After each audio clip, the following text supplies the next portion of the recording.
Hey guys, welcome back to my channel. It's been such a long time since I recorded a freaking video. I am so excited to be back. Promised you guys that I was going to record a video of my ADHD and PTSD diagnosis. Previous video, but I didn't end up doing it until recently. So I have a lot of videos that are going to be lined up because I've been recording. If you guys are new here, hi, welcome. My name is Marla and I am a mom of 4. I'm going to leave my handles here if you guys want to follow me over there. Don't forget to subscribe and join our family.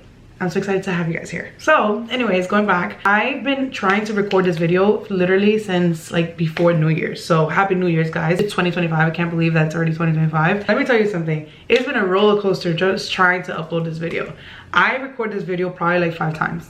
No joke. My husband could even vouch for me. I recorded this video literally 5 times, and those 5 times it's just been messing up. The first time I lost footage to most of the videos, and then the second time I had recorded such a good video, like such good quality video as well, and my camera just kept on like dying. And I started using my husband's phone, and then my husband's phone doesn't want to airdrop the videos for some odd reason. I've been airdropping, I've been trying to message, I even connected the phone to the computer, I even connected my phone to the freaking hard drive, and it does not upload. So I've been so upset, but I'm just trying not to let this put me down and not record, because those are the things that like kind of pushes me to the point where I'm just like, I'm giving up, I'm done, I'm not recording. Literally one of the main reasons why I don't upload and I'm not consistent enough, because like things like that happen where whether it's like low storage on my freaking memory card, and like my camera's not working, my phone is not working, or just like losing footage. It's just like I have to record it a bunch of times and it's just not it no more. But I didn't let that shit happen.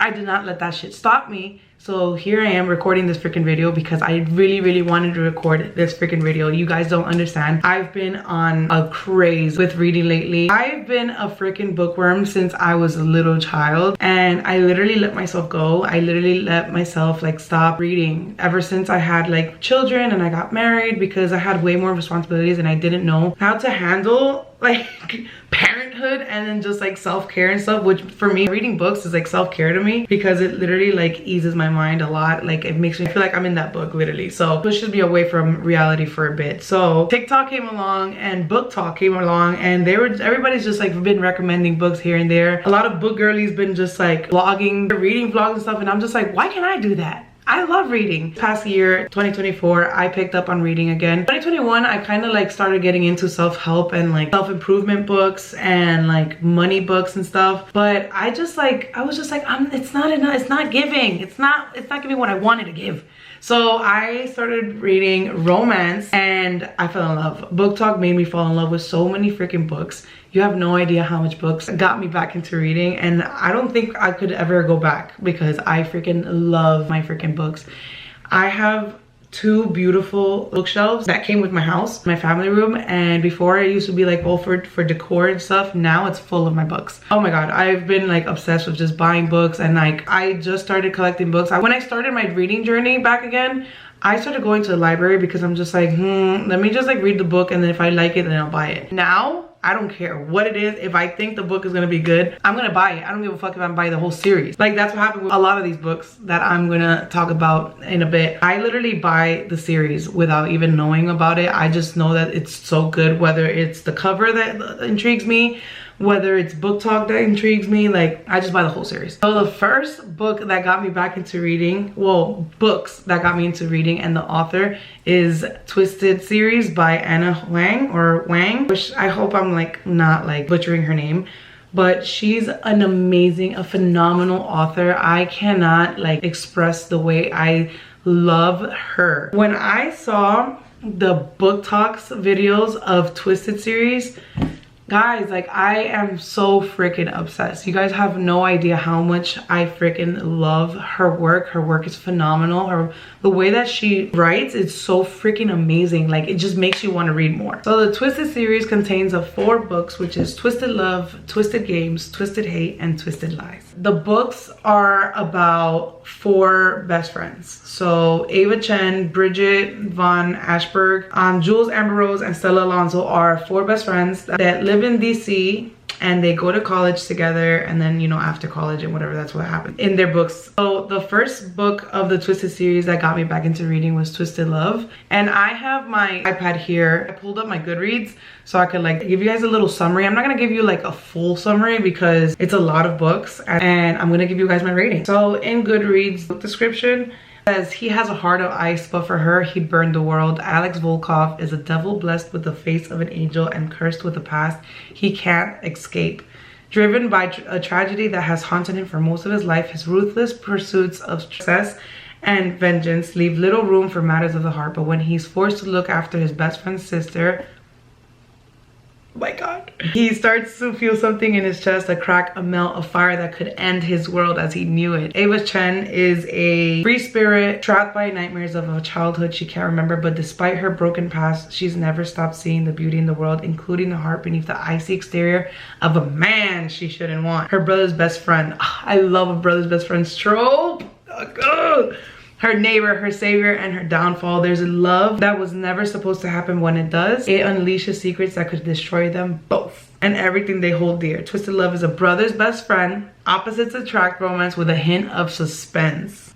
So good. I gave it a 4-star, which for me, 4 stars could be like a 3.5, between 3.5 and 4. But I could give this one a solid 3.75 because it's not my favorite out of the series, but it's a really good book. So the only reason why I gave it a 3.75 is because I read all the other books. That's not gonna lie, because it's a really good book. So if I was like reading it for the first time, which what I rated it as, it was a 4. And the next book from the Twisted series is Twisted Games. And Twisted Games, let me tell you, it's my second favorite out of the series. Wow. Like, it is way too freaking good. So the book description says, she can never be his, but he's taken her anyway. Broody and arrogant elite bodyguard Reese Larson has 2 rules. Protect his clients at all costs and do not become emotionally involved, ever. He has never once been tempted to break those rules until her. Bridget von Askberg, a princess with a stubborn streak that matches his own and a hidden fire that reduces his rules to ash. She's nothing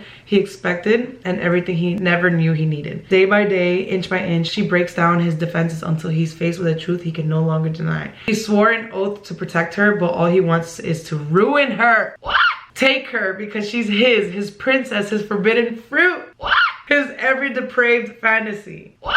It's a regal, strong-willed, and bound by the chains of duty. Princess Bridget dreams of the freedom to live and love as she chooses, but when her brother abdicates, she's suddenly faced with the prospect of a loveless, political, expedient marriage and a throne she never wanted, and she navigates the intricacies and treacheries of her new role. She must also hide her desire for a man she can't have. What? Her bodyguard, her protector, her ultimate ruin. Unexpected and forbidden, there's a love that could destroy a kingdom and doom them both. Twisted Game is a slow to medium burn, contemporary royal bodyguard romance. Forbidden love. I gave this shit a fucking 4-star. A solid 4. A 4-star. That one was a 4-star for me. I loved Reese Larson and Bridget von Aschberg, whatever her name is. That book was top tier. Out of the Twisted series, that was like my second favorite because my first favorite is the 4th book. So we're gonna get up to that. The 3rd book that I read in 2024 was Twisted Hate. Twisted Hate describes it as he hates her almost as much as he wants her. Gorgeous, cocky, and fast on his way to becoming a hotshot doctor, Josh Chen has never met a woman he couldn't charm, except for Jules fucking Amber Rose. The beautiful redhead had been a thorn in his side since they met, but she also consumes his thoughts in a way no woman ever has. When their animosity explodes into one unforgettable night, he proposes a solution that he'll get her out of his system once and for all. An enemies with benefits arrangement with simple rules. No jealousy, no strings attached, and absolutely no falling in love.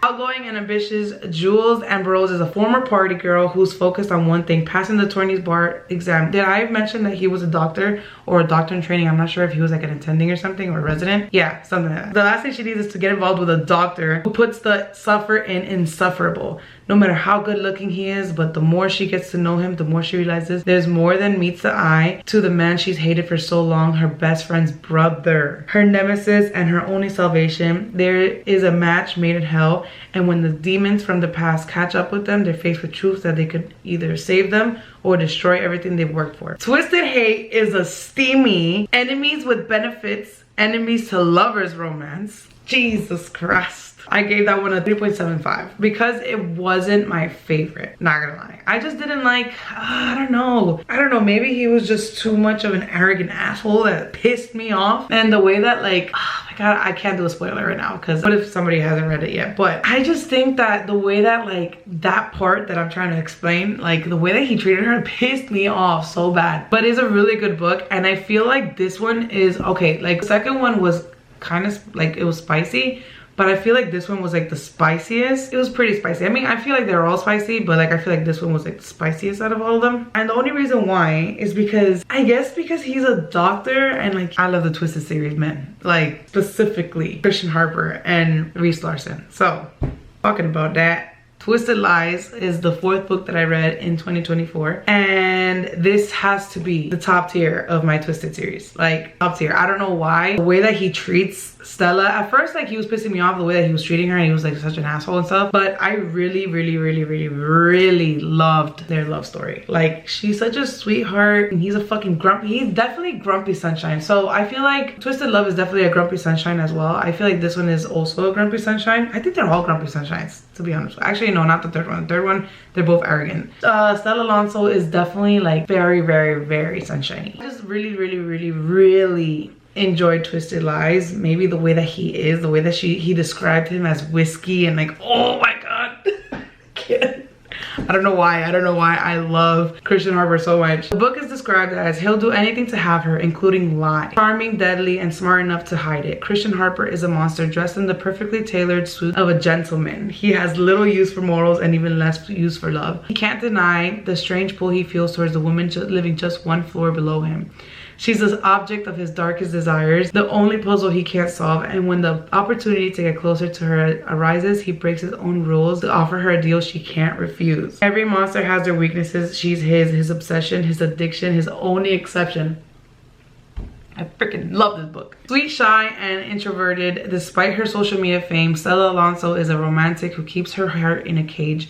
Between her 2 jobs, she has a little time or desire for a relationship, but when a threat from her past drives her into the arms and house of the most dangerous man she's ever met, she's tempted to let herself feel something for the first time in a long time, because despite Christian's cold nature, he makes her feel everything when she's with him. Passionate, protected, truly wanted, theirs is a love twisted with secrets and tainted by lies, and when the truths are finally revealed, they could shatter everything. The Twisted Lies is a steamy, medium to slow burn, fake dating romance. Love a fake dating. Love it so much. I love a good freaking fake dating trope. Oof, top tier. I do like that he's like the most twisted out of the Twisted series, man. Love it. I don't know why I'm very fucking twisted in the head as well. I think that was like the best part about him, that he was very twisted. Like I said, this is my favorite out of the Twisted series, and I rated it a 4-star. A good 4-star. A good 4.5. 4.25. The only reason why I don't rate it a 5 is because there's only one book in this video that you will know that I rated a 5, because there's only one book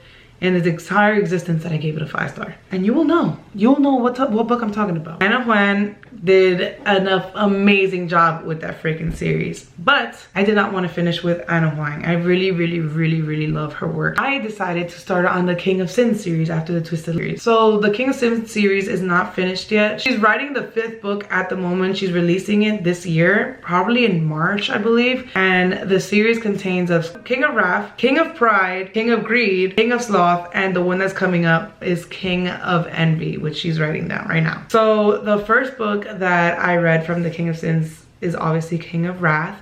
And King of Wrath, it describes it as she's the wife he's never wanted and the weakness he never saw coming. Ruthless, meticulous, arrogant, Dante Russo, thrives on control both personally and professionally. The billionaire CEO never planned to marry until the threat of blackmail forces him into an engagement with a woman he barely knows. Vivian Lau, jewelry heiress and daughter of his newest enemy. It doesn't matter how beautiful or charming she is, he'll do everything in his power to destroy the evidence and their betrothal.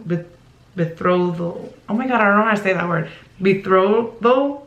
Betrothal. Betrothal. You know what the fuck I'm saying, all right? There's only one problem. Now that he has her, he can't bring himself to let her go. Elegant, ambitious, well-mannered, Vivian Lau is the perfect daughter, and her family's ticket into the highest echelons of high society. Marrying a blue-blooded Dante Russo means opening doors that would otherwise remain closed to her new money family.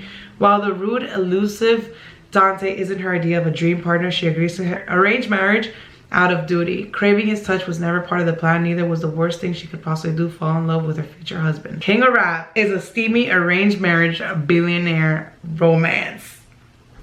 I love me a good billionaire romance. So Dante Russo, Daddy Dante, this is my favorite out of the freaking Kings of Sin series. I have not read King of Sloth yet, so I cannot say, and King of Envy looks like it's gonna be a good freaking book, and I feel like it's gonna be one of my favorite because he's very mysterious. But anyways, going back to King of Wrath. King of Wrath is definitely my ultimate favorite out of the Kings of Sin series, and I'm gonna give it a 4-star as well. I feel like it's one of my favorites as well because he is ruthless, just as Christian Harper, and Christian Harper and them are best friends. Well, Christian Harper doesn't say he's best friend because he doesn't really like being that he has friends and stuff. But yeah, so what I love about Anna Huang and her work, what I love about the Twist series and the King of Sin series is that they mention characters from every book, which I freaking love. I freaking love that so much because it just makes you want to read more. Obviously, King of Wrath, Dante Russo is Christian Harper's friend, and I feel like that's the reason why I love Christian Harper and Dante Russo, because they are kind of similar. I love it so much, and definitely the way that he calls her Mia Cara. Oh my god. I die. I know I'm saying it kind of like in Spanish, but Mia Cara, it's Italian. For my life, I think, or my love, or something like that. Like, delusional. But the second book of the King of Sin series is King of Pride. And King of Pride is described as she's his opposite in every way and the greatest temptation he's ever known. Reserved, controlled, and proper to a fault. Kai Young has neither the time nor inclination for chaos, and Isabella with her purple hair and inappropriate jokes is chaos personified. With a crucial CEO vote looming and immediate empire at stake, the billionaire heir can't afford the distraction she brings. Isabella is everything he shouldn't want, but with every look and every touch, he's tempted to break all his rules and claim her as his own. Bold, impulsive, and full of life, Isabella Valencia has never met a party she doesn't like or a man she couldn't charm except for Kai Young. It shouldn't matter. He's not her type. The man translates classics into Latin for fun, and his membership at the exclusive club where she bartends means he's strictly off limits. But she can't deny that. Beneath his cool exterior is a man who could make her melt with just a touch. No matter how hard they try, they can't resist giving in to their forbidden desires, even if it costs them everything. King of Pride is a steamy, opposites attract, forbidden billionaire romance. I love it. Love her freaking work. I'm gonna give it a 3.75 because, and hear me out, I love it, but he's too sweet for me. I loved her. She was like wild and like cutesy in a way and stuff, like, and he was just like so cute and like so sweet and stuff. Like I like them like Dante Russo type Christian Harper, you know what I'm saying? It was a cute book. I love the way that he loved her as well. I love the way that like he was just fascinated by Isabella and the way that she was just so wild, and it brought like another side of him, which I love so much. So I'm gonna give it a good 3.75 because it was such a good book. Not gonna lie, King of Pride was such a really good book. The next book of the Kings of Sin series is King of Greed, which I feel like this is my second favorite. And King of Greed is described as he had her, he lost her, and he'll do anything to win her back. Powerful, brilliant, and ambitious, Dominic Davenport clawed his way up from nothing to become the king of Wall Street. He has everything, a beautiful home, and more money than he could spend in a lifetime, but no matter how much he accumulates, he's never satisfied. In his endless quest for more, he drives away the only person who saw him as enough. It isn't until she's gone that he realizes there may be more to life than riches and glory, but by then it's maybe too late. Kind, intelligent, and thoughtful, Alessandra Davenport has played the role of trophy wife for years. She stood by her husband while he built an empire, but now that they've reached the top, she realized he's no longer the man she fell for. When it becomes clear that she'll always come second to his work, she finally takes charge of her life and puts herself first, even if it means leaving the only man she's ever loved. But what she didn't count on was his refusal to let her go, or for him to fight for their marriage no matter what it takes. King of Greed is a steamy, marriage in trouble, second chance romance. I love this book. King of Greed definitely hit home, and the only reason why I'm saying that is because me and my husband at that time, we were having troubles in our marriage. At that time that I was reading it, it reminded me so much of me and my husband, and so much that I had made a TikTok video, which I'm going to include right now.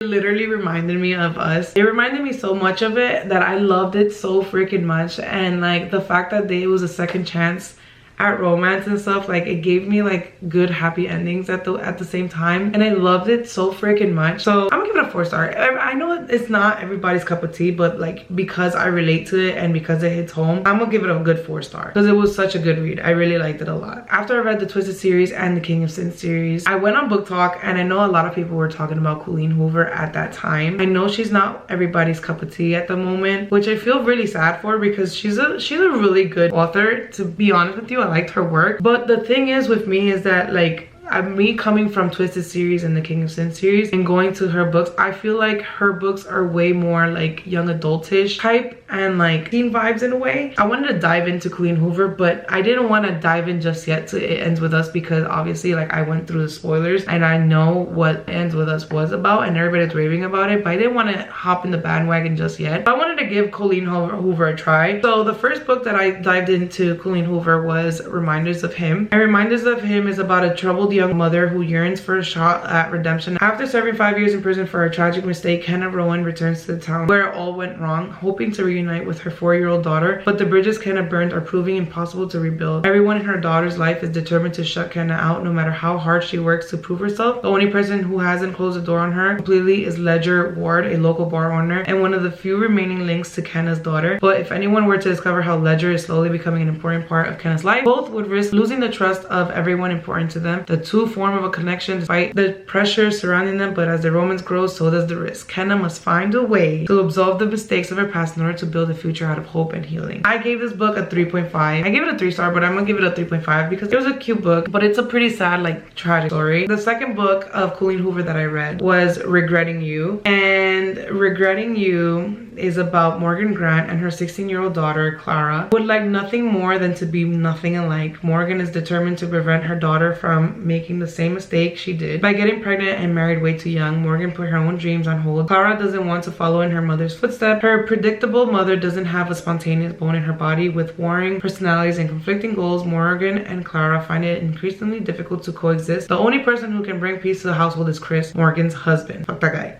Clara's father, then the family anchor, but that peace is shattered when Chris is involved in a tragic and questionable accident. The heartbreaking and long-lasting consequences will reach far beyond just Morgan and Clara. While struggling to rebuild everything that crashed around them, Morgan finds comfort in the last person she expects to, and Clara turns to that one boy she's been forbidden to see. With each passing day, new secrets, resentment, and misunderstandings make mother and daughter fall further apart. So far apart, it might be impossible for them to ever fall back together. I gave this book a solid 3, and the only reason why is because I do not like a cheating trope. I gave it a 3-star because I felt bad for the mom and the way that little shit was treating her, which I know that everybody I know everybody in the book, you know, like everybody was like grieving differently and stuff, but like she lost her husband at the same time she lost like hope in relationship and stuff because of all the shit that was happening to her. And yeah, I give it a solid 3. Then I started the book Without Merit, and Without Merit is described as not every mistake deserves a consequence. Sometimes the only thing it deserves is forgiveness. The Voss family is anything but normal. They live in a repurposed church. Newly baptized daughter Voss, once cancer-stricken mother, lives in the basement, and the father is married to the mother's former nurse, has a child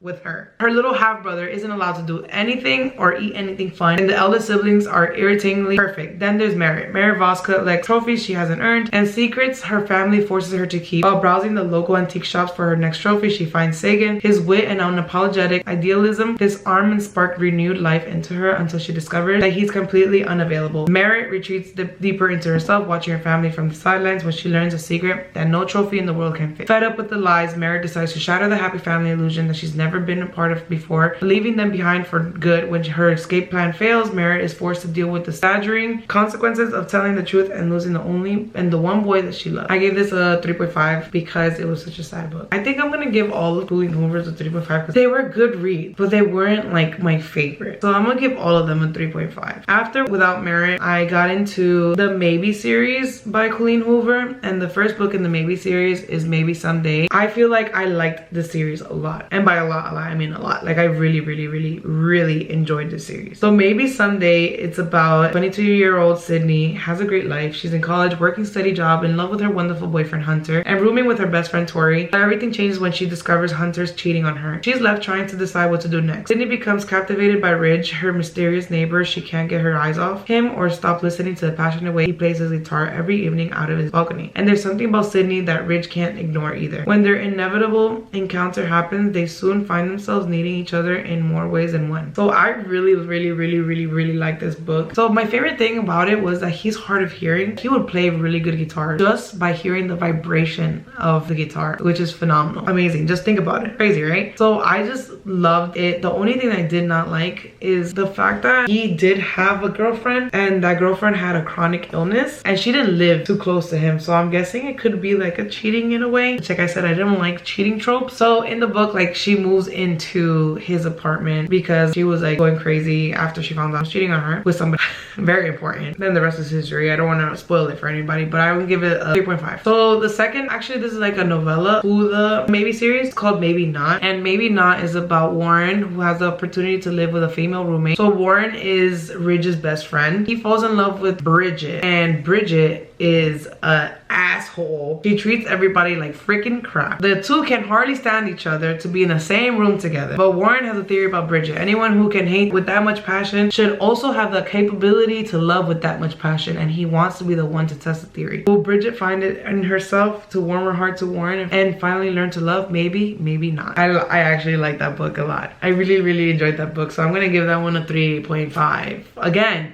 because Colleen Hoover's books, like I said, it's just like, it gives me more of a teenage vibe, and I'm not with that, you know what I'm saying? And the second book, which is like the third book after the novella, is Maybe Now, and is about Ridge and Sydney, who are thrilled to finally be together guilt-free. Like I said, first book is like kind of like cheating in a way, so they're thrilled to finally be together guilt-free. But as the two of them navigate this freedom, Warren and Bridget's relationship is as tumultuous as ever, and Maggie, which Maggie is Ridge's ex-girlfriend who has a chronic illness. Maggie grapples with her illness when she comes across an old list of things she wanted to do. So she has a bucket list, and she wants to complete the bucket list, and some of them are very crazy, and some of them are really like, because of her chronic illness, she may not be able to complete, but she doesn't give a crap. She's like, I'm gonna do it, because if I'm gonna die, I'm gonna die happy. She's always updating Ridge because they ended up being like really good friends, and she's just like, yeah, you know, like, I want you to be happy. So her and Ridge ends up being like really good friends. Ridge is always like trying to take care of her, so she updates Ridge on her adventures, but he can't help but worry even as Sydney grows more and more suspicious about their friendship. But if she's going to move past his jealousy, she'll need to reconcile how she and Ridge came together with the fact that Maggie will always be in their life somehow, or end up walking away from the man she loves so much. Also, Maggie doesn't have family. Ridge is like her emergency contact because she doesn't have family and stuff. So that was like those 3 books out of the series, and I'm gonna give the series a good solid 3.5 because I really liked it. After the Maybe series, I jumped in the bandwagon and I started It Ends With Us, which everybody probably knows by now what It Ends With Us is. It's about Lily, who's from Maine, and she graduated from college and moved to Boston and started her own business. She started a flower shop. One day she went up to like a building to see like the skyline of Boston, and she meets with this guy named Ryle Kincaid,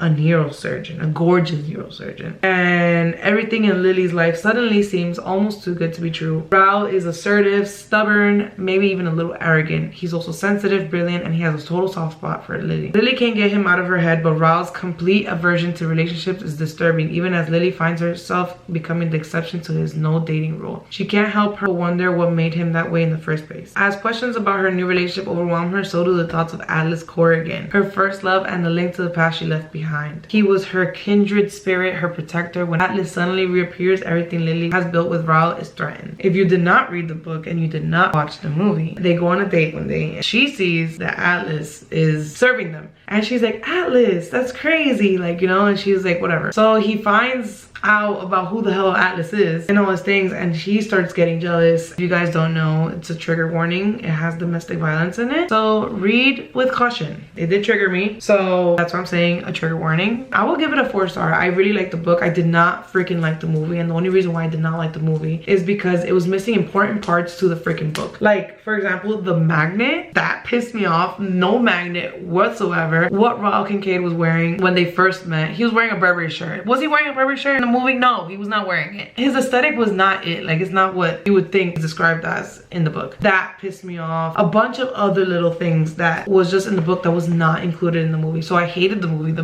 movie, I was like a solid 1. Rotten Tomatoes for that one. I did not like the movie at all, but the book was really good, so I gave it the book a 4-star. And then I read the second book. It starts with us. Before it ends with us, it started with Atlas. Lily and her now ex-husband Ryle have settled into a civil co-parenting rhythm, but she suddenly bumps into her first love, Atlas, again. After nearly 2 years separated, she's elated that for once time is on their side, and she immediately says yes when Atlas asks her on a date. But her excitement is quickly hampered by the knowledge that though they are no longer married, Ryle is still very much part of their life, obviously because they have a baby together. And Atlas Corrigan is the one man he will hate being in his ex-wife and daughter's lives. I really like the Starts With Us. I did enjoy more It Ends With Us, but It Starts With Us is really good as well. It's more so about her relationship now with the now Atlas Corrigan, because she does get, spoiler alert, she does get with Atlas Corrigan in this book, and they start as the second chance at love. I'm gonna give it a 4-star as well because I did enjoy it, which I'm so sad about because obviously with the whole Aldoni and Blake Lively fight, I don't think there's gonna be a movie whatsoever with It Starts With Us. So the next book that I read of Colleen Hoover, which is my favorite one out of her books, is Ugly Love, and I feel like Ugly Love is probably the steamiest she has written. It describes as Tate Collins, who meets airline pilot Miles Archer. She knows it is in love at first sight. They wouldn't even go so far as to consider themselves friends. The only thing Tate and Miles have in common is an undeniable mutual attraction. Once their desires are out in the open, they realize they have the perfect setup. He doesn't want love, she doesn't have time for love, so that just leaves the sex. Their arrangement could be surprisingly seamless as long as Tate can stick to the only 2 rules Miles has for her. Never ask for the past. Don't expect the future. They think they can handle it, but realize almost immediately they can't handle it at all. Hearts get infiltrated, promises get broken, and rules get shattered. Love gets ugly. I also gave this one a 4-star because I really liked this book. I loved Ugly Love. Loved it so much. So I gave that one a 4-star. Like I said, it's definitely the steamiest out of all her freaking books because her books were not it. It's definitely a teenage thing. Then I wanted to dive into thriller. Why the hell did I do that? I've never been a person to like thriller books or anything spooky because I am a fucking scaredy cat. Sorry for my freaking language. I do not like thriller. So Verity was one of my least favorites out of them, and it's crazy because everybody loved Verity and they were like raving about Verity. I personally did not enjoy Verity. Like, I don't know what people like look into Verity. I did not like it at all. Like, yeah, it would spook the hell out of me, but like, it was just weird. Verity is about Lowen Ashley is a struggling writer on the brink of financial ruin when she accepts a job offer of a lifetime. Jeremy Crawford, husband of best-selling author Verity Crawford, has hired Lowen to complete the remaining books in a successful series his injured wife is unable to finish. Lowen arrives at the Crawford home, ready to sort through years of Verity's notes and outlines, hoping to find enough material to get her started. What Lowen doesn't expect to uncover in the chaotic office is an unfinished autobiography Verity never intended for anyone to read. Page after page of bone-chilling admissions, including Verity's recollection of what really happened the day her daughter died. Lowen decides to keep the manuscript hidden from Jeremy, knowing its contents would devastate the already grieving father. But as Lowen's feelings for Jeremy begin to intensify, she recognizes all the ways she could benefit if he were to read his wife's words. After all, no matter how devoted Jeremy is to his injured wife, a truth this horrifying would make it impossible for him to continue to love her. Like I said, it was not my favorite, so I gave it a freaking solid 3. I did not like it. Okay, everybody was like raving about it. I did not like it. Well, maybe because I'm not a thriller person. I don't know, I just did not like it. It was not my cup of tea. 3-star for you, Verity. The next book I read from Colleen Hoover was November 9th, and November 9th is an unforgettable love story between a writer and his unexpected muse. Fallon meets Ben, an aspiring novelist, the day before her scheduled cross-country move. Their untimely attraction leads them to spend Fallon's last day in LA together, and her eventful life becomes the creative inspiration Ben has always sought for his novel. Over time, and amidst the various relationships and tribulations of their own separate lives, they continue to meet on the same day every year until one day Fallon becomes unsure if Ben has been telling her the truth of fabricating a perfect reality for the sake of the ultimate plot twist. And Ben's relationship with Fallon and simultaneously his novel be considered a love story if it ends in a heartbreak. Everybody was like liking this book. I gave it a 3-star because it wasn't my favorite, but it was a very cute story. So they met every single year November 9th. I thought that was like so freaking cute. November 9th in this exact same place, exact same time, we're gonna meet a year. And I thought it was cute. I only gave it a 3-star because it wasn't like my favorite. It was alright. It was very like teenage type, so I didn't really like it. I don't think I explained this in the beginning, but after I read all those books, I was like, let me go on Pinterest and see if there's a checklist for Colleen Hoover. And there was cute little Colleen Hoover checklist, which I'm going to show you guys right here. But yeah, so I started going down through all of the checklists, and I just started like checking off on like standalone Colleen Hoover books. And I came across this book called Confess. And Confess was really cute. I even gave it like a 4-star at that point, but I think I'm gonna give it a 3.7. If you guys see my daughter, she's a little sick, so she wanted mommy.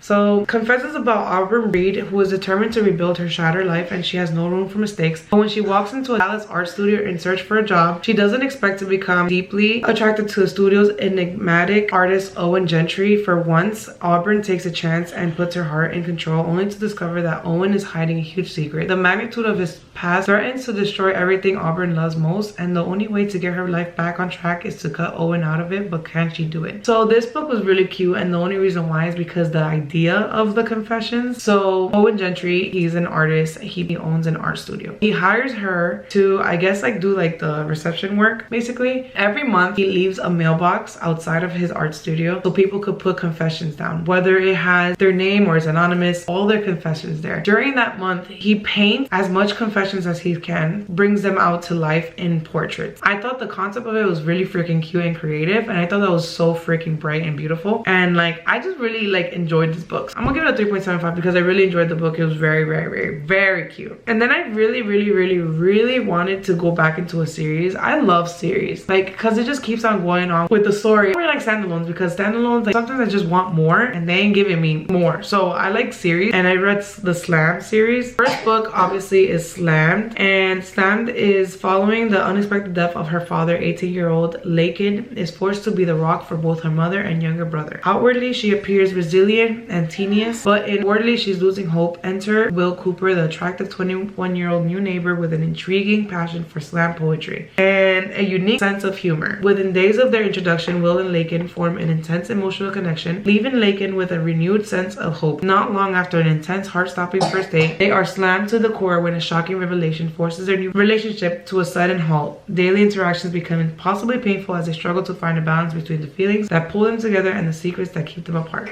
I have to move you guys like to the side because my daughters are here. So this book was pretty cute because obviously it's about slam poetry. If you guys don't know what slam poetry is, search it up. I'm just kidding. I'm gonna put the definition right here. Slam poetry. I didn't even know what slam poetry was until I read this book. I really got into slam poetry because of this series. Colleen Hoover really like introduced me to a lot of things, and it was pretty cool. The second book, the series, is Point of Retreat. And so Lakin and Will end up getting together, and so they have to overcome the obstacles that threaten to destroy their love, proving that they're destined for one another. What they're about to learn, however, is that the things that have brought them together may be the very things that ruin their connection forever. Lakin is left second guessing the relationship while Will is jumping over hurdles to prove his love for her. When the young lovers discover about themselves along this journey may change their entire world and the lives of those who depend on them the most. There's a lot of things that happens between their relationship, which I think Will's ex-girlfriend like comes and tries to show him the love that she has for him and stuff, and like this one was pretty cute as well, and I gave that one a 3-star. I really enjoyed that book as well. It's just a continuation to the relationship. The last book to the series is This Girl. Will is a 21-year-old, right? He is the legal guardian of his little sister, I believe. And then Laken has a little brother. He's alone. He doesn't have no parents or nothing. I think they died in a crash or something. Laken's mom, which is the only parent that she has left, dies. And so she has to be a legal guardian to her little brother. And I believe in this book, they end up getting married and they move into, I believe, his house. I don't think it's her house. I think it's his house. And so they join together so they could raise the two kids together. There are two sides to every love story. Now here Laken and Will's love has managed to withstand the toughest of circumstances, and the young lovers, now married, are beginning to feel safe and secure in their union. As much as Laken relishes their new life together, she finds herself wanting to know everything there is to know about her husband, even though Will makes it clear he prefers to keep the painful memories of the past where they belong. Still, he can't resist his wife's pleas, and so he begins to untangle his side of the story, revealing the first time his most intimate feelings and thoughts, retelling both the good and bad moments, sharing a few shocking confessions of his own from the time when they first met. It's a pretty cute book. I enjoyed it. I also gave it a 3 stars as well. After all of these like cutesy little romances, I wanted to stop with the romance for a bit. Still going to romance, but it's a little more dark. And so I got into dark romance, and my husband ended up buying me a Kindle last year, and I freaking love my Kindle. Let me go get it so I can show you guys. So last year my husband got me a Kindle because I was just like always on Book Talk, and this ad would come up for Sadie Kincaid for this specific book that she wrote called Dante, and they would always like bring up like steamy parts of the book. So I was just like, oh my god, I need to read it. So when I read it, it was only for Kindle Unlimited. So this is my Kindle. Look how cute it is. It moved a bit, so I have to like rearrange it, but I'm gonna change these stickers because these stickers have been there for a while, and my pop socket had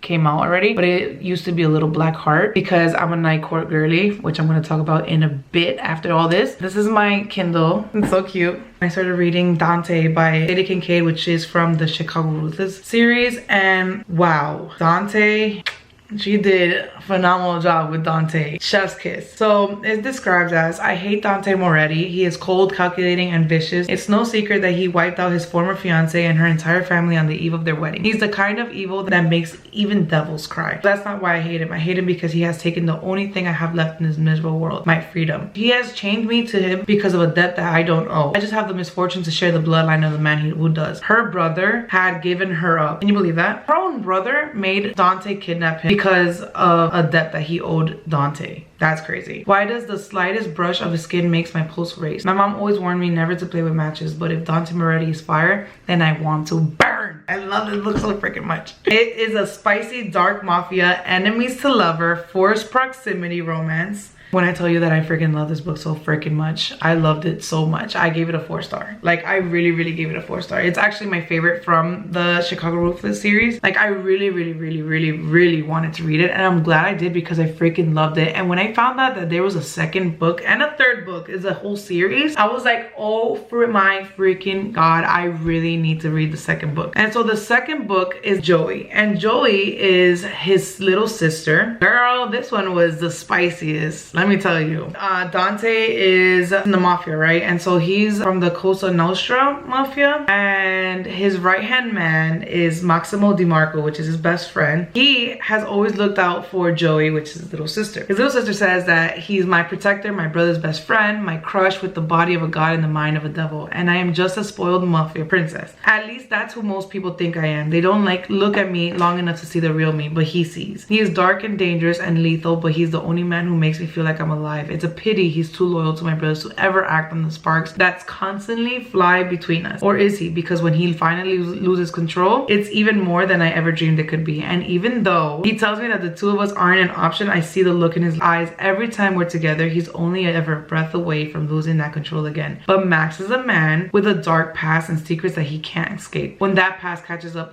with us, it threatens what might be our only shot at happiness, because I would give up everything I've ever known for a life with him. And when my brothers find out about us, I just might have to. This is the tropes. You ready for it? A jealous, possessive MC. Love a good possessive MC. Age gap, praise, punishment, pierced MC, inexperienced FMC. Touch her, and you die type vibes. Wow. This book, oh my god, like I love Dante. Dante was my favorite. This is my second favorite. I loved the second book as well. I gave it also a 4-star. And the third book out of the series is Lorenzo, and Lorenzo is the older brother of Dante and Joey. Lorenzo Moretti, he's the heir of the Cosa Nostra, and so he gave up being the heir, gave it up to Dante because he wanted to give it up for his wife, which explains during the first 2 books about his love life and his wife and stuff. But unfortunately in this book, his wife dies because I think she was battling cancer. It says right here, my name is Lorenzo Moretti. Born to be the head of the Cosa Nostra, said that I chose love over my birthright. On our wedding day, my father cursed our union, swearing on his own blood that my wife and I would never live our days in happiness. I guess he was right because fate stole her from me and I'm left to live in an empty life without her, with a shattered heart and only half a soul. On the day my wife died, I swore I'd never love anyone like that again, and it's a promise I kept for 2 years, a promise I kept until her. She sauntered into my life wearing a dress the color of sunshine and with nothing else but an old Mustang and a smile. Beaten and bruised and seeking refuge behind my family's walls, but I'm no white knight looking for redemption, and she's sure no damsel in distress. She's annoying as hell with no filter and an internally sunny disposition. She says whatever's on her mind, and no matter how poorly judged it might be, she's everything I don't want, but she might just be everything I need. I don't know how much longer I can resist her sweet smile and her sinful curves, because there's only so long you can stand in the sun before giving in to its heat. It's a grumpy sunshine, which everybody freaking loves a grumpy sunshine. Dark mafia, heartbreak and angst, love after loss, groveling, dom sub scenes. He's very dominant. Him and his wife, who passed away, used to be in a dominant and submissive relationship. That was their lifestyle, and so he, very dominant person, and the girl, I forgot her name, Dante's wife's cousin, she leaves out of the domestic violence and she comes into their house because Kate was like, oh yes, of course, come and live with us. And so he happens to be there, and like she starts falling in love with him as well. She's intrigued about that life because she knows that he was that type of person, because she had met his wife in the past. His wife used to wear a collar, as they call it, and so like she wanted to be into that lifestyle as well because he's in that lifestyle as well. In love with him, she wants to try out what he likes, and so like they try it out, and like they end up being in a dom and sub relationship as well. So it's pretty cool. I gave this one a 3.5 because it wasn't my favorite, and the dominant submissive, like it's not for everyone. I mean, like I think it's freaking hot, but the scenes was like crazy. Like they went to a freaking club and everything, and like she had to like go down on him in the club. Oh my god, that was pretty freaking wild. So I'm gonna give it a 3.5 because it wasn't my favorite. There's a 4th book that I did not read that is in my TBR as well, and it's called Kira's, and I guess this is the oldest sister out of the Morettis, so I'm excited to read that as well. So I know the quality is a little trash right now because I had to change my cameras, and I'm not liking my freaking, I think this is like a M50, the Canon M50, I'm not sure what it is, but I do not like the quality, especially that I messed up the lens, and I hate that it's like on the side of the screen, so I'm like trying to not pay attention to the screen. After I went to dark romance, I went back into the romance because I was like, what is gonna beat Dante? Well, there's a lot of books that I read that beat Dante, and I found this book called Whispers of You by Catherine Cowles from the Lost and Found series, and I believe there's 6 books to this series. Yeah, so there's 6 books to this series, and the first book is Whispers of You, and Whispers of You is about this girl who got shot a few years ago, and she was with this guy named Holt. I believe his name was Holton. Holt. He had left because he thought that it was his fault that happened to her. Like he was so in love with her and she was so in love with him. During that night that she got shot, they were gonna meet up together. I believe it was to lose her virginity or something, and I believe he was gonna cook for her or something, but he came late and that happened. And so he took that to heart. He left. Like his demons was like killing him, and he was like, I need to leave. And so he left. 2 years later, where he goes back to his small town. It's definitely a small town romance. Everybody's like, what the hell are you doing here? Like, you know, we haven't heard from you in years and all this stuff. I believe he ends up doing like a security business. I don't recall where he's living. I think it was like Seattle or something, but he goes back home and like he tries to rekindle the relationship that he had with her, and of course with his family as well, because he left and just nobody has ever heard from him again. I think the first night that he sees her, it's in a restaurant and he sees her with a guy, and everybody's just like, just leave her alone because you literally broke her heart and everything. And so he's just literally just trying to come back into her life. Another event happens where like another tragedy starts hitting again, where people are dying, people are getting shot again, and he's like, oh no, like, you know, this is what I do for a living. I'm the security or whatever he does for a living, and he's like, I need to take care of her. He goes to her cabin because she lives in a cabin like deep in the woods, and like he tries to take care of her, like puts cameras everywhere, and there's another tragedy that happens to her where I guess she's being followed or something, and he's just like, oh well, you know what, I'm gonna live with you. And she's like, wait, what? You ain't living with me after all these years? You want to come live with me? Oh my god, it was such a cute book. book. It was such a cute read. It's definitely a small romance. You could already tell what happens, like they fall in love again and stuff. It's such a cute freaking romance. The other books of the series I have not read. I just read that one because it was in my Kindle Unlimited and I really enjoyed it and I really want to go into that series. Definitely in my TBR, but I really gave that book a 4-star because I really enjoyed it. I got into the Dreamland Billionaires series by Lauren Asher. The Dreamland Billionaires series contains 3 books, which is The Fine Print, Terms and Condition, and Final Offer. And the first book, which is The Fine Print, is about Rowan, who's in the business of creating fairy tales, theme parks, production companies, 5-star hotels. Everything could be all mine if I renovated Dreamland. So Dreamland is supposedly kind of like Disney World because it's in Florida. And his initial idea of hiring Zara was good in theory, but then I kissed her. Things spiraled out of control once I texted her using an alias. By the time I realized where I went wrong, it was too late. People like me don't get happy endings, not when we're destined to ruin them. Zara, after submitting a drunk proposal criticizing Dreamland's most expensive ride, she should have been fired. Instead, Rowan Kane offered her a dream job. The catch, she had to work for the most difficult boss she'd ever met. Rowan was rude and completely off limits, but my heart didn't care. At least not until I discovered his secret. It was time to teach the billionaires that money couldn't fix everything. Especially not us. So yes, it's definitely a billionaire's romance. And also, I didn't mention that what happens in the 3 books is that their grandfather left them a will. And in that will, first let's talk about the fine print. His grandfather left him Dreamland and he knows that he could make Dreamland like the most magical place on earth. He knows that he could do it. He just doesn't put his mind to it. And so his grandfather had made the will, like it's just like, you want part of the will, you gotta make Dreamland, make it better. And so he hired Zara to do it. And the rest is history. Terms and Condition is the second book out of the Dreamland Billionaires. It's about Declan, who is destined to become the next CEO of the family's media empire. And his only problem is that his grandfather's inheritance clause. Fulfilling his dying wish of getting married and having an heir seemed impossible until his assistant volunteers for the job. Their marriage was supposed to be the perfect solution to his biggest problem, but the more they acted in love for the public, the more unsure he felt about their contract. Caring about Iris was never part of the deal, especially now when breaking her heart is inevitable. Iris's plan to marry Declan was simple in theory. Move in together, throw a wedding, have a baby. We set rules to prevent any kind of issues, ones that were never meant to be broken,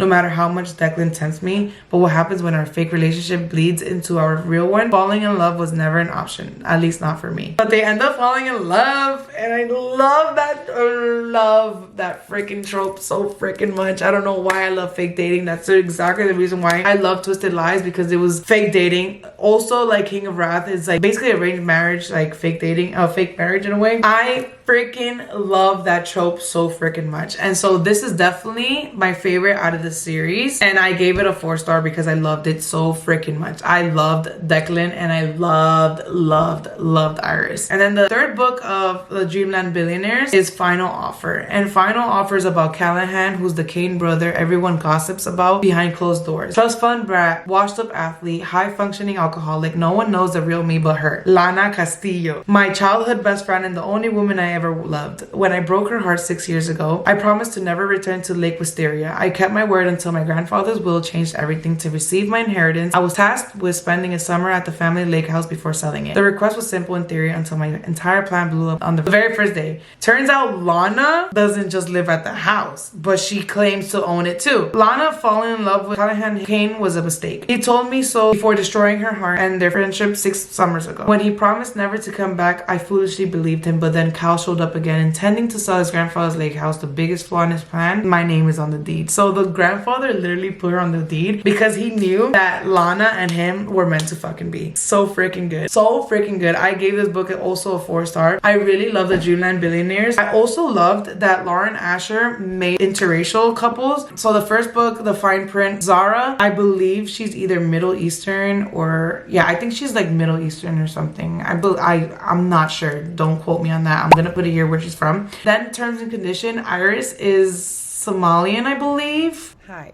this is Marla from the future. I'm editing this video and I'm like, oh my god, I'm so sorry that I am butchering where they are all from. Iris is from Senegal. Well, her family's from Senegal.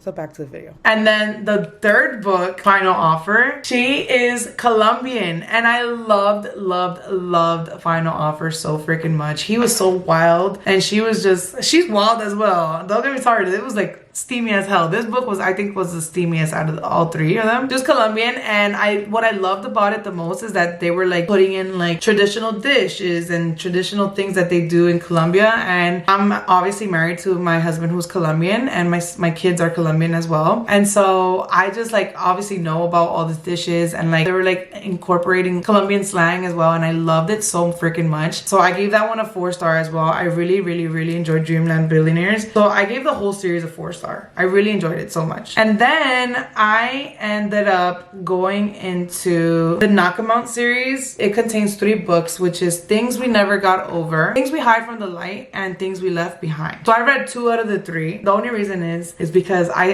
started getting into fantasy after Things We Hide from the Light, because I was waiting on Things We Left Behind to arrive because I ordered it. And so when I first got into Things We Never Got Over, I didn't think I was gonna like this book as much as I do. I really enjoyed it. So Things We Never Got Over is about a bearded bad boy barber named Knox, who prefers to live his life the way he likes coffee, alone, unless you count his basset hound Waylon. Knox doesn't tolerate drama even when it comes in the form of a stranded runaway bride. Naomi wasn't just running away from her wedding, she was riding to the rescue of her estranged twin to Knockamount, Virginia, a rough around the edges town where disputes are settled the old-fashioned way, with fist and beer, usually in that order. Too bad for Naomi, her evil twin hasn't changed at all. After helping herself to Naomi's car and cash, Dina leaves her with something unexpected, the niece Naomi didn't know she had. Now she's stuck in town with no car, no job, no plan, no home, with an 11-year-old going on 30 to take care of. There's a reason Knox doesn't do complications or high maintenance women, especially not the romantic ones, but since Naomi's life imploded right in front of him, the least he can do is help her out of her jam. And just as soon as she stops getting into new trouble, he can leave her alone and get back to his peaceful solitary life. At least that's the plan, until the trouble turns to real danger. Everybody's like, oh my god, I'm like in Goodreads and everybody's like giving it such like a 1-star and like a really bad rating, but I really thought it was a freaking cute and good read. I really freaking enjoyed that book. Like, I loved it so freaking much. I didn't think I was gonna like it as much because it's very like cute, and well, actually no, I loved it so much because he's such a bad boy. He's such a fucking asshole. He's an arrogant piece of shit. I loved it so much. He was definitely a bad boy, and she's a very like sunshiny type, like high class pretty girl. I just loved it so much. So what happened was in the book is that, like I explained, that she didn't have no job, no plan or anything. She ends up going into this bar because it says it needs help. She goes, gets hired, and then on her first day she walks in. He's like, what the hell are you freaking doing here? And she's like, I'm here to work, because she had like this problem with him like since the first day that they met, because he was an asshole when he first met her. And so he's like, what the hell are you doing here? And then she's like, I'm here to work. And he's like, you ain't working here. Get the hell out of here. She's like, who the hell are you? He's like, I'm the owner. I'm the owner of this house. Who are you?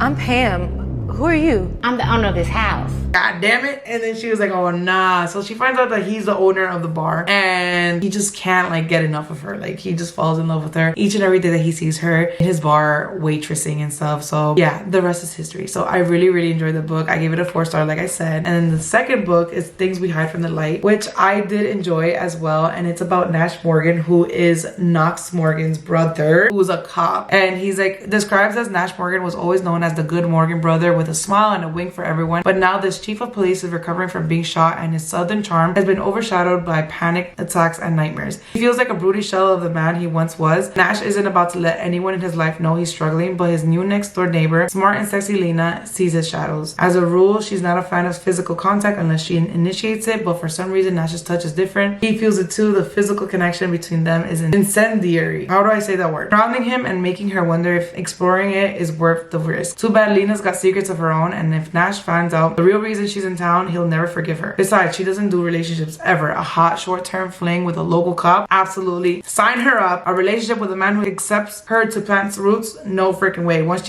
she's after, she has no intention of sticking around, but Nakama has a way of getting her under people's skin, and once Nash decides to make Lena his, he's not about to be dissuaded, even if it means facing the danger that nearly killed him. So I really enjoyed this book. Not as much as I enjoyed the first book, but I'm gonna give it a good 3.5. Like, it wasn't as good as the first book. I really enjoyed the first book so much. This one was more so like action-y in a way. Like, I don't really like that. I really like the bad boy vibe. And he was like 232 shoes, you know what I'm saying? Like, he's like the chief of police and stuff, and he has to be on his best behavior and whatever. It is a little steamy. Not as steamy as how I love it, because I love dark romance, but it's a good amount. So I gave it a 3.5. And of course, I did not read Things We Left Behind. I ended up going into fantasy. And so I'm finally here to express the love love I have for this freaking book. Oh, the specific series, because this book, I didn't really like the first book, but the specific freaking series that got me into fantasy, romantasy, as everybody says it. This year, I learned that I freaking am a fantasy type girly. Like, I love me a good dark romance. I love me a good like contemporary romance or whatever. But when you tell me about romantasy, I have never thought that I was gonna be a freaking romantasy whore. And I want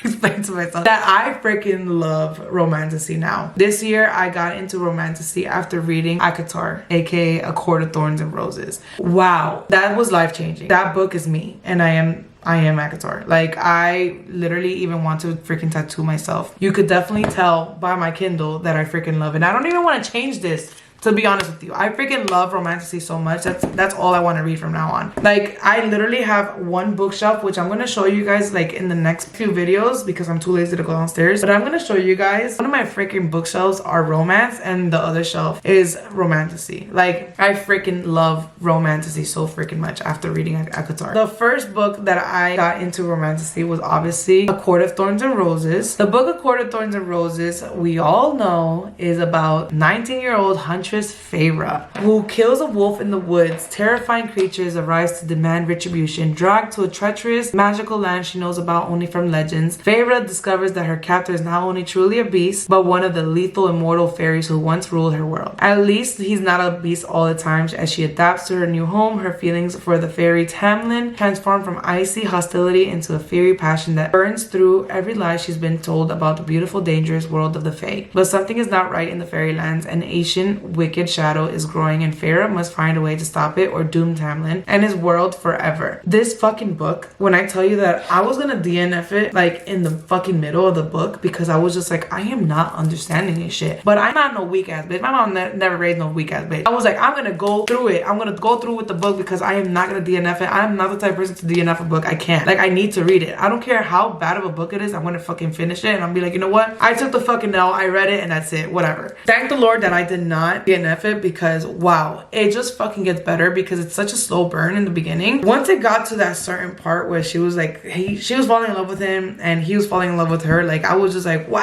oh my god, like, what, oh my god. And Under the Mountain part, first of all, let's talk about when Rhysand popped up. Like, that's when I was like, daddy, hello. Since day one, I said that Tamlin was not my favorite. I never liked Tamlin at all. I did not like Tamlin at freaking all. He gave me that red flag vibe, and I'm glad I didn't like him. I gave Akatar a good solid 4 stars. 4 stars because I loved it. I'm glad I did not DNF it because I loved it so much. Then I got into A Court of Mist and Fury, which is the only book in this freaking series, in this freaking video, that I gave a 5 star. When I tell you that I've never loved a book so freaking much in my goddamn life, I freaking love this book so much that I would reread it. I already reread it. I love this series so much. I gave this book a 5 star. And A Court of Mist and Fury is about Feyre, who has undergone more trials than one human woman can carry in her heart, though she's now been granted the powers and lifespan of the High Fae. So she turned into High Fae because she dies under the mountain. All the High Lords save her because all the High Lords were under the mountain. But she's still haunted by her time under the mountain and the terrible deeds she performed to save the lives of Tamlin and his people. As her marriage to Tamlin approaches, Feyre's hollowness and nightmares consume her. Upholds her bargain with Rhysand, High Lord of the feared Night Court, and one who lives out her life in the Spring Court with Tamlin. While Feyre navigates a dark web of politics, passion, and dazzling power, greater evil looms. She might just be the key to stopping it, but only if she can harness her harrowing gifts, heal her fractured soul, and decide how she wishes to shape her future and the future of a world in turmoil.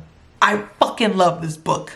When I tell you that I want to tattoo that shit in my back, I want that tattoo. Like, I freaking love it. I don't know why. I'm looking at it right now and they're rating it a freaking 1 star. I almost tossed down this book. It's in disgust 5 times while reading this book. Excuse me? This book was amazing, bro. 5 star, 5 star. And you know what? Everybody's talking about chapter 55. Chapter 54 is my favorite, when he was crying. When Rhysand was crying. Big tears. Loved it so freaking much. Loved it so freaking much. 5 star for you. Sarah J Maas is like literally my ultimate favorite freaking author ever, and I am dying to read her freaking next book. So the next book out of the Court of Thorns and Roses series is A Court of Wings and Ruin, and this freaking book literally killed me. When I tell you that I freaking cried my ass off, I cried. So in in the third book, it's about war. So in the first book, there was this lady named Amarantha who she was obviously the one that had Feyre captured under the mountain. So she was I'm guessing she was like the right hand of this king named King of Hybern. King of Hybern wants to take over Prythian. Feyre has determined to return to the Spring Court, get information on Tamlin. She wants to learn what she can about the invading king threatening to bring her land to its knees. But to do so, she must play a deadly game of deceit. One slip could bring doom not only for Feyre, but for everything and everyone she holds dear. As war bears down upon them all, Feyre endeavors to take her place amongst the high fae of the land, balancing her struggle to master her powers, both magical and political, and her love for her court and family. So she ends up being High Lady of the Night Court.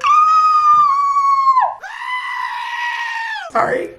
I love this book so freaking much. Tamlin starts getting jealous and he wants to get her back to the Spring Court so he can marry her, but he does not know that she is the High Lady of the Night Court. And so he finds out and all hell broke loose. I don't want to freaking spoil it, but this fucking book broke the shit out of me. This book made me fucking cry. Reese? Reese? Reese? Reese! No, Reese! Reese!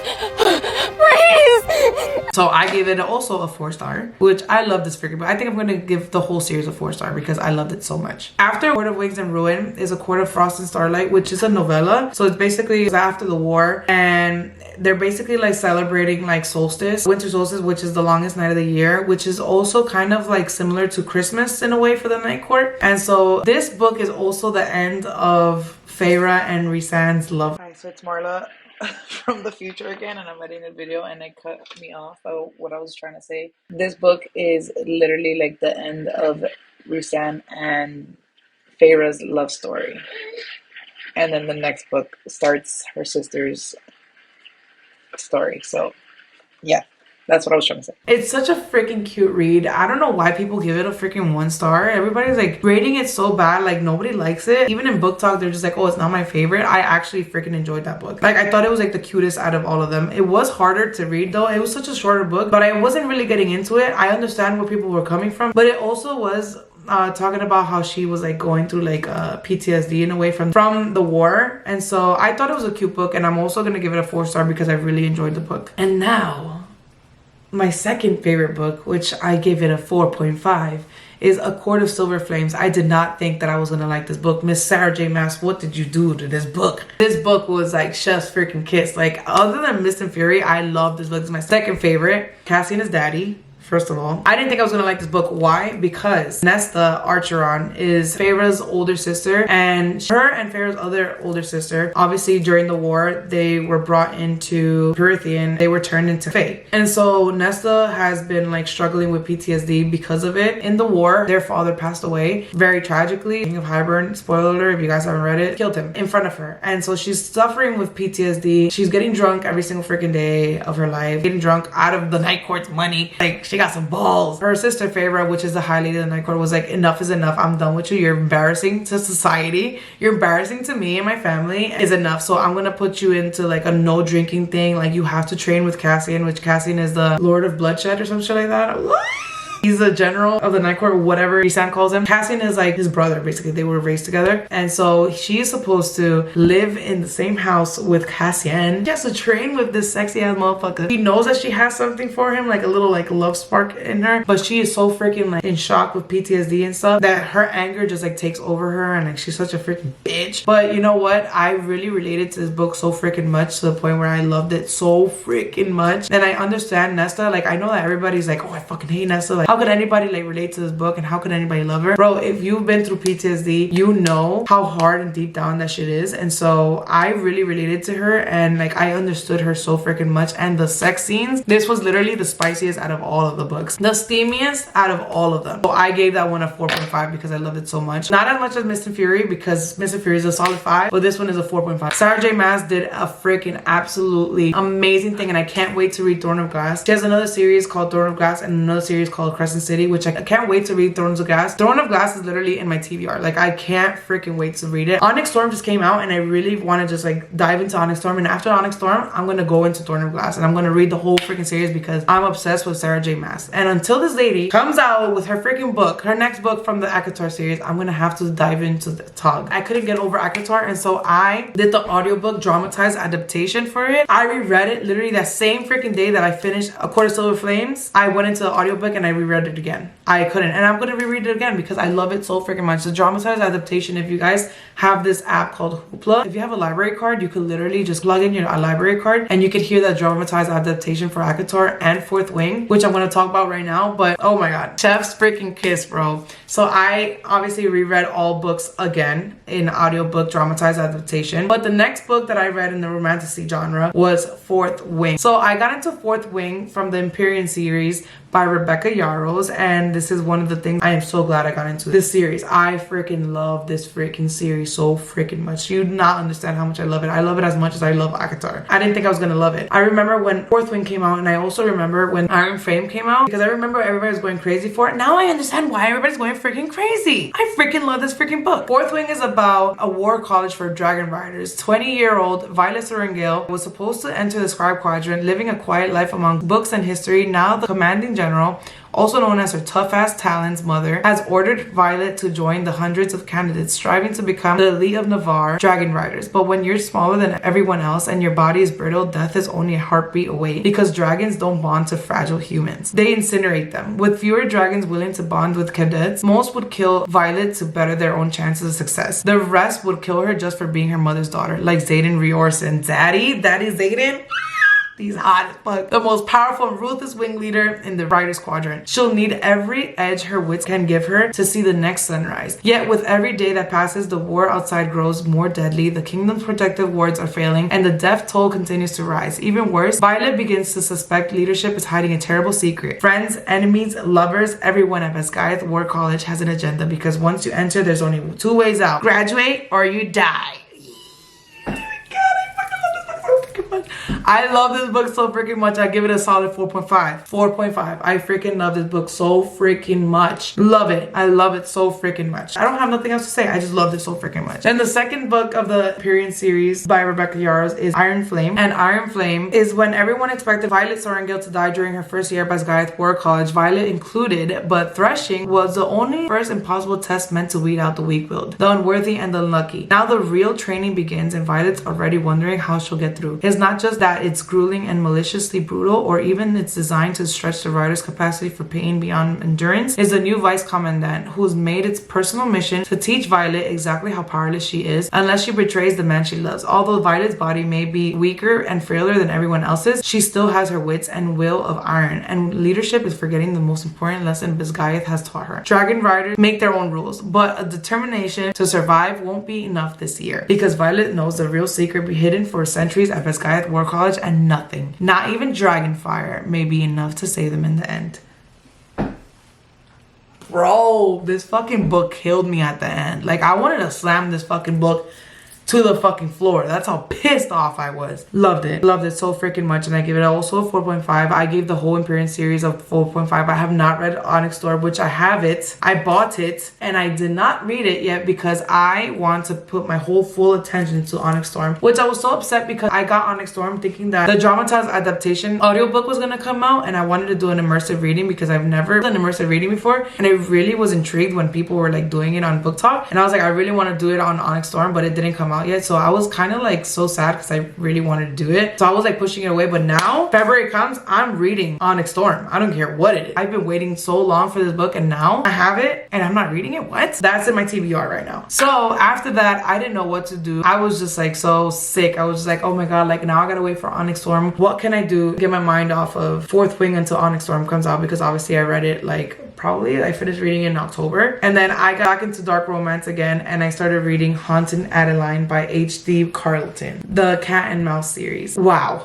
Wow. Book Talk literally fucking recommended me this book, and I like, kid you not, like I had to push it away because I was just like not really like, something wasn't calling me. But then I was just like randomly like, you know what, I have my Kindle just for dark romance, which is funny. All of my dark romance are in my Kindle. It popped up in my Kindle and I was like, I'm bored, I don't want to read like, you know, another book right now that has to do with romance until I read Onyx Storm and stuff. And I don't want to start Throne of Glass because it's so freaking long and Onyx Storm is literally around the corner. And so I was just like, let me go back into dark romance. And then Haunting Adeline was on like my TBR list in my Kindle Unlimited. And so I was like, fuck it, I'm gonna go on to Haunting Adeline because, you know, everybody's raving about it. Wow, why did I wait so long last minute to freaking read this book? Everybody raves about this freaking book. Now I understand why. So it describes as the manipulator, who is Adeline. And she says, I can manipulate the emotions of anyone who lets me. I will hurt you. I will make you hurt, make you cry, make you laugh and sigh. But my words don't affect him, especially not when I plead for him to leave. He's always there watching and waiting, and I can never look away, not when I want him to come closer. So then it describes him as a shadow, which is Zade Meadows. And it says, I didn't mean to fall in love, but now that I have, I can't stay away. I'm mesmerized by her smile, by her eyes, and the way she moves, the way she undresses. I'll keep watching and waiting until I can make her mine. And once she is, I'll never let her go. Not even when she begs me to. Bro, I never in a million years thought I was gonna fucking love stalker romance type trope. Bro. I mean, if this shit happens to me, I'll fucking cry and I would call the cops. But even then, Zade Meadows would like get that shit like resolved ASAP. When I'm telling you, she's an author. One day he's just walking around and he sees her picture outside because she's an author and she was like doing this book signing, and he sees her and he instantly falls in love with her and he like just stalks her life. She's living in this manor called Parsons Manor. She lives in a big haunted mansion and it's very scary. At first I was like, yo, I'm scared as fuck because like shit was happening in her house, and on top of that the stalker happened, and then she ends up finding out that her great grandmother who was murdered in the house had a stalker as well. So she's like, oh my god, like history is fucking repeating itself and it's like happening to me and shit. And so she falls in love with her stalker, and yeah, spicy as fuck. 4.5. I literally love that book so freaking much. So I gave that one a 4.5, and that was my last book for 2024. I read Haunting Adeline, which is the second book out of the Cat and Mouse, but I'm not gonna say it because I'm gonna talk about it in probably the next few videos of my what I read in January video, because I'm planning on doing that. But I really hope you guys enjoyed today's video. This is something so different that I've never done. I've never recorded a video about books, and I kind of want to like introduce this more because it is my personal favorite hobby of mine, and one of my personal hobbies, because my second one is gaming, if you guys didn't know, which is crazy. I don't know how to say it, like it's like a little secret of mine. I don't know why I keep it a secret, but I'm into like books and gaming and stuff, and so I want to incorporate more of my hobbies into my YouTube now. And so what better way to like bring this out for the first video of the year. So I hope you guys really enjoyed this video. Give it a thumbs up and comment down below if you guys have any recommendations of what I should read. If you guys haven't subscribed to my channel, you guys should, because I have a bunch of videos lined up in the next upcoming days and weeks, because I have been recording non-stop, literally. So I hope you guys enjoyed this video. Give it a thumbs up and I'll see you guys in the next one. Bye.